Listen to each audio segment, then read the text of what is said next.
त्यागी मित्रों, हम लोग धनिष्ठा नक्षत्र के बारे में ही बातें कर रहे हैं। आज बात करते हैं कि धनिष्ठा नक्षत्र में अगर चंद्रदेव हो तो किस तरह के फल प्राप्त हो सकते हैं। प्रथम चरण, बचपन में कुछ शारीरिक बीमारी या कोई दुर्घटना, वैसी कोई चीज़ों का इंडिकेशन हो सकता है।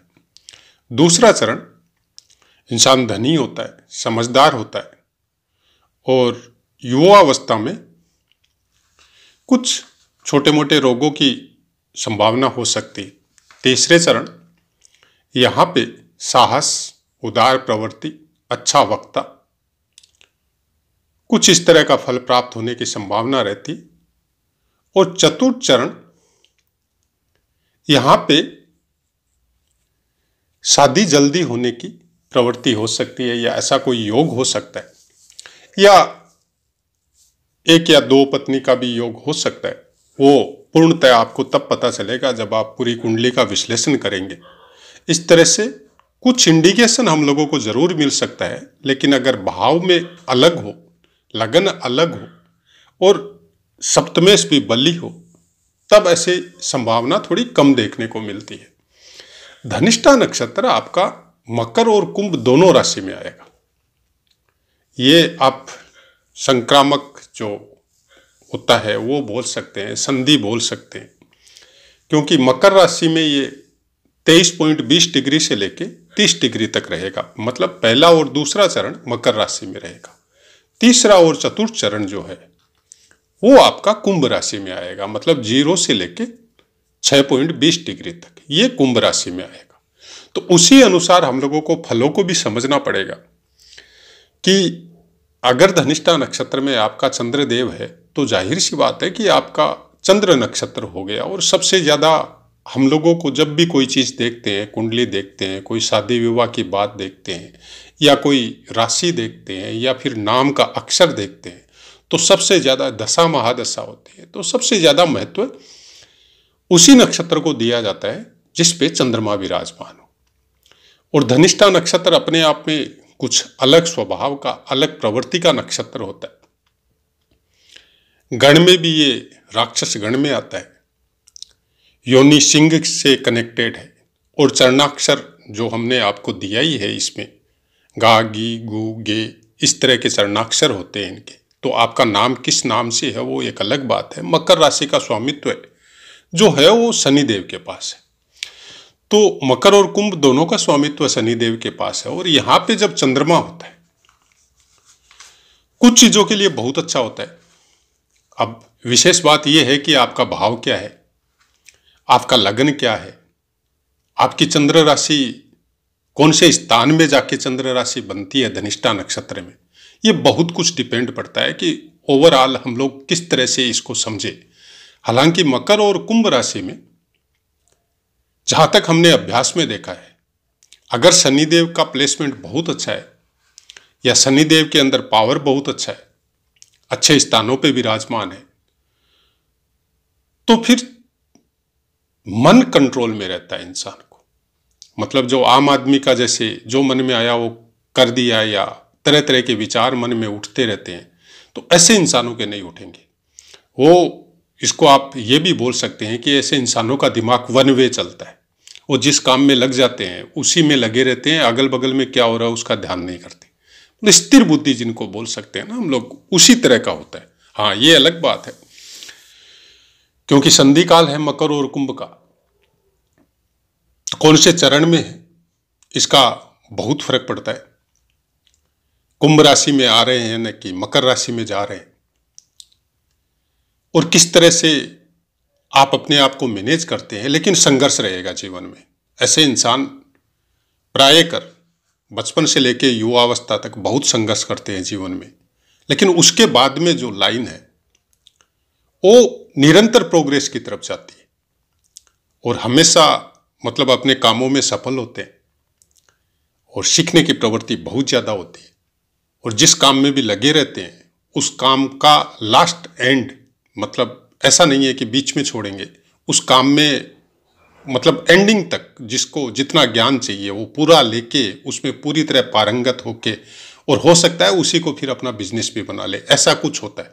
हाँ, ये अलग बात है, एजुकेशन के पर्पज से हो सकता है कि आपका शुरुआती एजुकेशन कोई अच्छा इंडिकेशन नहीं देता हो। वो ओवरऑल आपकी कुंडली को देख के पता चलेगा कि गुरुदेव की पोजीशन क्या है, बुद्ध देव की पोजीशन क्या है। लेकिन संघर्ष रहेगा जीवन में, आप चाहे अच्छे एजुकेटेड हो चाहे आप ना हो, ऐसा आदमी संघर्ष से नहीं घबराता है और संघर्ष भरपूर रहता है इन लोगों की जिंदगी में। अब चंद्रमा मकर राशि में या कुंभ राशि में जो भी है, धनिष्ठा नक्षत्र में विराजमान है और उसके ऊपर सूर्य देव की दृष्टि, अच्छा मान सम्मान मिलता है और बहुत अच्छी दृष्टि रहती है, इंसान राजा के समान फेमस होता है। मंगल की दृष्टि ज्ञान के लिए, विद्वता के लिए बहुत अच्छा इंडिकेशन देती है। बुद्ध देव की दृष्टि धन में बहुत इजाफा होता है। गुरुदेव की दृष्टि योग्य, सुयोग्य, प्रतिष्ठित, यशस्वी, बहुत अच्छे फल प्रदान करती है। राजा की तरह इंसान मतलब सुख भोगता है। शुक्र देव की दृष्टि कुछ अच्छा इंडिकेशन नहीं है, नॉर्मल फल मिलता है और कहीं कहीं पे स्ट्रगल की मात्रा को कुछ ज्यादा बढ़ा देता है। शनि देव की दृष्टि बहुत अच्छे फल प्रदान करती है। उसका एक कारण ये भी है कि हम इसको इसलिए अच्छा मानते हैं कि प्रायकर आपने विभिन्न चैनलों के द्वारा या जब ज्योतिष शास्त्र का पठन पाठन कर रहे हो उसमें भी आपने देखा होगा एक दुर्योग बताया जाता है, विष योग, शनि और चंद्रमा की युति या दृष्टि। हम इसको अलग लेवल में लेते हैं। शनि क्या होता है कि चीजों को कंट्रोल करता है आपको। आप कोई गलत कर्म कर रहे हैं, गलत काम कर रहे हैं, तो नॉर्मली हम लोग क्या समझते हैं कि कोई गलत काम हो रहा है और उसकी सजा मिल रही, तो हम लोग उसको दुख समझते हैं। ज्योतिष उसको वैसा नहीं समझता है। ज्योतिष उसको वैसा समझता है कि आपको गलत काम करने के लिए जो भी प्रवृत्ति या जो भी विचार हुआ, और अगर चंद्रमा के ऊपर शनिदेव की दृष्टि है तो वो आपको बीच में ही रोक देगा, वो करने ही नहीं देगा। हाँ, अलग बात है आपके मन में जो सोचते हैं, जो भी आप वर्क करते हैं उसमें सोचते हैं कि हम ये करेगा वो करेगा, और नॉर्मल बात है कि मन में जो भी महत्वाकांक्षाएं होती है वो अचानक से पूरी हो जाए, ये संभव नहीं है। शनिदेव उस चीज को रोक देते हैं। शनिदेव आपको उसका पॉजिटिव फल ये देते हैं कि टाइम लगेगा, संघर्ष करना पड़ेगा, उसके पहले सफलता मिलनी बहुत मुश्किल है। और वैसा ही कुछ शनि चंद्र की जो दृष्टि होती है उसका इफेक्ट होता है। अगर सप्तम दृष्टि है तो जाहिर सी बात है फिर चंद्रमा की भी दृष्टि शनिदेव पे होगी, बहुत उत्तम होती है ऐसी अगर दृष्टि है तो। और केवल दसम या तीसरी दृष्टि है शनिदेव की केवल, तो तीसरी दृष्टि को हम यहां पे कुछ कंडीशन पे जाके खराब मान सकते हैं। लेकिन अगर चंद्रमा आपका तीसरे स्थान में हो, एकादश स्थान में हो और अलग लेवल पे हो, अलग लगन हो, योग कारक हो शनिदेव यहां पे, और वहां पे अगर दृष्टि आ रही है तब फिर उसको बहुत अच्छा भी माना जाता है। दूसरी बात, आपके केंद्र स्थान में हो, त्रिकोण स्थान में हो और शनिदेव की दृष्टि आ रही है तो ये बहुत अच्छा योग है। इसमें आपको बहुत ऊंचाइयों तक ले जा सकते हैं, क्योंकि कुंभ राशि में मूल त्रिकोण राशि है शनिदेव की। वहां पे बैठे हुए किसी ग्रह को भी जब शनिदेव अपनी राशि को दृष्टि देते हैं तो वहां पे वो खराब फल नहीं देते, ये एक नॉर्मल सी बात है। लेकिन तीसरी दृष्टि के लिए आपको कुछ अलग से रिसर्च करनी पड़ेगी, अलग से अभ्यास करना पड़ेगा। खासकर आप जो वर्तमान में कर्म कर रहे हैं, किस तरह के काम कर रहे हैं, उसको बहुत कुछ देखना और समझना पड़ेगा कि आप उसके अनुरूप कर रहे हैं या उसके विपरीत कर रहे हैं। कभी कभी क्या होता है कि शनिदेव की दृष्टि तो बहुत अच्छी है, मकर राशि में या कुंभ राशि में चंद्रमा विराजमान है, वहां से शनिदेव भी दृष्टि दे रहे हैं, लेकिन आदमी कर्म जस्ट अपोजिट कर रहा है कि आप भौतिक सुखों में भागने लग गए, अपना गोल या अपना एम या जो कुछ आपने सोचा उसको भूल के कुछ दूसरी लाइन पकड़ ली आपने, चाहे भोगों की हो, चाहे कोई और ऐसी लाइन हो जिसको समाज में कुछ अच्छा नहीं बोला जाता है, तो फिर यहां पे दंड विधान चालू होता है। फिर शनिदेव का इतना अच्छा फल नहीं मिलेगा, बहुत अच्छा फल मिलेगा अगर आप अपने कर्म में जो भी वर्क आप कर रहे हैं उसमें पूरी तरह ईमानदार हैं, सत्य का पक्ष लेते हैं, या अगर कुछ मजबूरियां हैं सर्विस की, बिजनेस की, तो भी कुछ इस तरह से करते हैं कि उस झूठ से भी किसी का नुकसान नहीं हो, अपने स्वार्थ के लिए किसी का फायदा नहीं उठाते, तो ये चंद्रमा और शनि की दृष्टि आपको बहुत ऊंचाइयों तक लेके जाती है।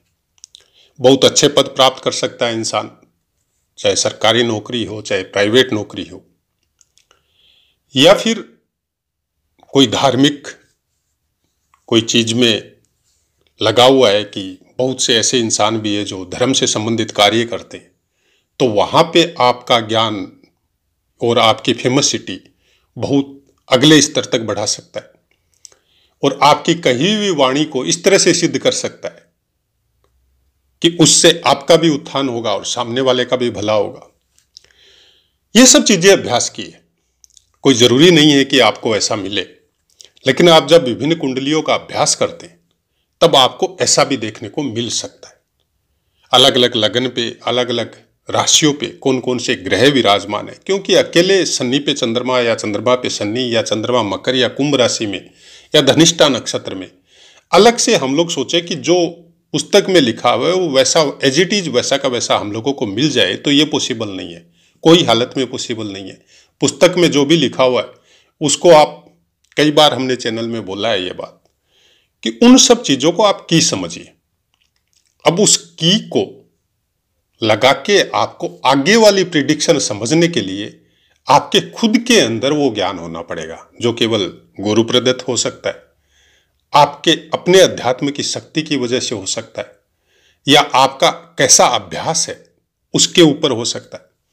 इसीलिए अलग अलग क्षेत्र के अलग अलग विद्वानों ने एक ही प्लेसमेंट के ऊपर अलग अलग फल कथन पुस्तकों में कहे हैं। जब आप बहुत सी ज्योतिष के अच्छे अच्छे विद्वानों की जब पुस्तक पढ़ते तब भी आपको पता चलता है कि एक ही योग का अलग अलग क्षेत्र के रहने वाले विद्वानों ने अलग अलग प्रिडिक्शन किया है, और किसी का भी प्रिडिक्शन गलत नहीं है, क्योंकि परिस्थिति, संस्कार, कर्म जातक के बहुत कुछ निर्भर करता है कि उन फलों को वो कब प्राप्त करता है। एक छोटा सा एग्जाम्पल है जो शायद कई बार हमने बताया भी है। भीष्म पितामह जब महाभारत काल में सरसैया पे सोए हुए थे, जब उत्तरायण में सूर्य आ रहे थे, उसके पहले कृष्ण भगवान से मिलने की इच्छा प्रकट की, तो कृष्ण भगवान खुद आए उनके सामने। तब उन्होंने प्रश्न किया था कि योग बल के द्वारा मैं अपने कई जन्म पीछे देख सकता हूं। यह महाभारत की कहानी है, हम कोई अपने अनुसार नहीं बता रहे।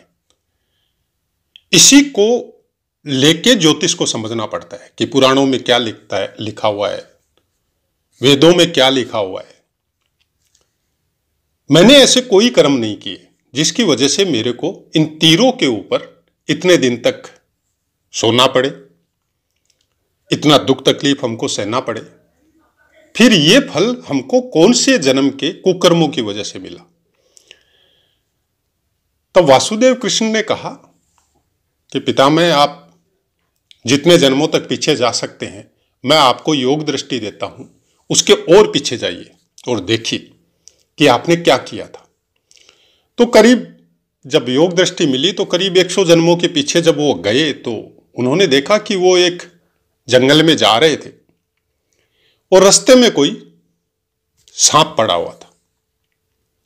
उन्होंने सोचा कि इधर से बैलगाड़ी वगैरह आती है या कुछ शिकारी भी आ सकते हैं,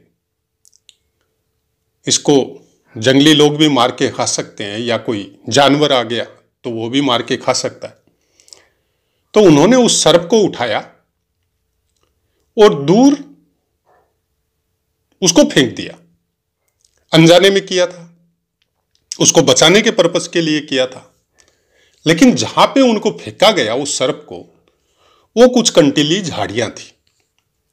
सर्प उनमें जाके फंस गया कांटों में, और वो कई दिनों तक उन कांटों में बिंदे हुए, फंसे हुए भूख प्यास से, दर्द से व्याकुल होकर अपने प्राणों को त्याग किया। अब वो कर्म बंध गए उनके साथ। जब वापस निकले उस योग दृष्टि से तो हाथ जोड़ के बोला कि प्रभु सही है, लेकिन हमने तो अनजाने में किए थे। बोला ठीक बात है, आपने अनजाने में किए थे, इसलिए ये काम भी जो आपके साथ हुआ है वो एक पुण्य का काम होगा और संसार इससे शिक्षा लेगा और आपका नाम अनंत काल तक जीवित रहेगा। और इस मकर संक्रांति को जिस दिन आप प्राण त्याग रहे हैं, इसको इस धरा पे पुण्य तीर्थ बोला जाएगा या पुण्य स्नान बोला जाएगा। ऐसे बहुत से आशीर्वाद भगवान श्री कृष्ण ने वहां पे उनको दिए थे।